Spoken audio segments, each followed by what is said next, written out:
Bismillahirrahmanirrahim. Assalamualaikum warahmatullahi wabarakatuh.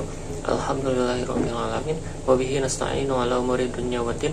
Wassalatu wassalamu ala asrofil anbiya'i wal mursalin wa ala alihi washabihi ajmain, amma ba'du.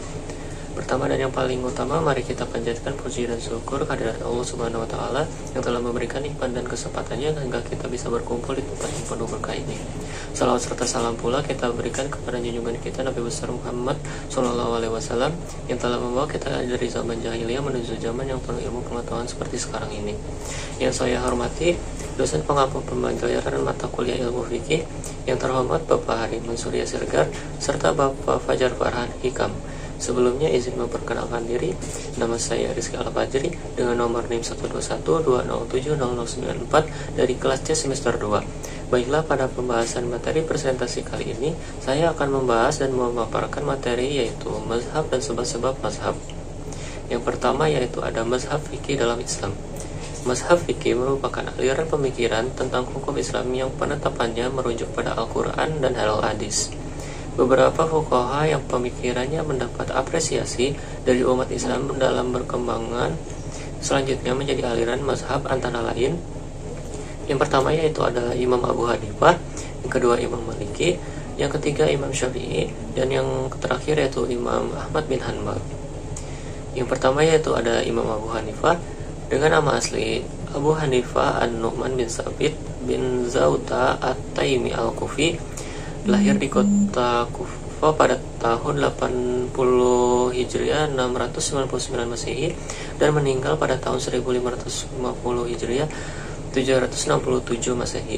Cara pemikiran dari hukum dari Imam Abu Hanifah adalah cenderung rasional.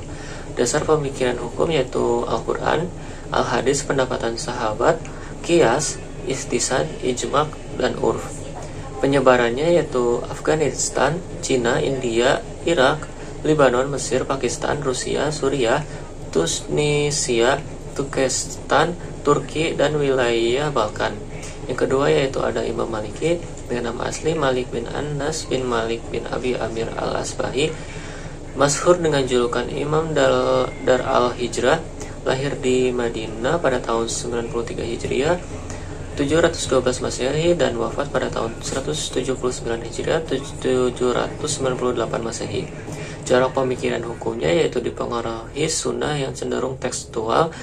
Dasar pemikiran hukum yaitu Al-Quran, hadis, ijma' sahabat, qiyas, maslahah, mursalah, amal al-Madinah, dan pendapat sahabat.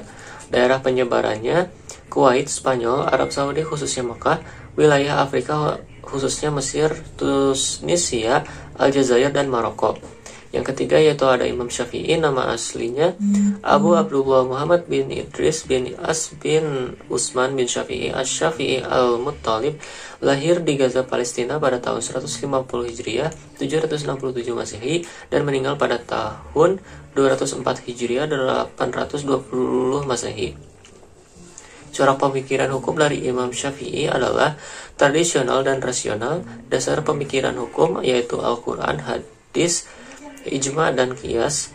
Daerah penyebarannya yaitu Bahrain, India, Indonesia, Kazakhstan, Malaysia, Suriah, Turkmenistan, Yaman, Arab Saudi khususnya Madinah, wilayah Arab Selatan, wilayah Afrika Timur, wilayah Asia Timur, wilayah Asia Tenggara.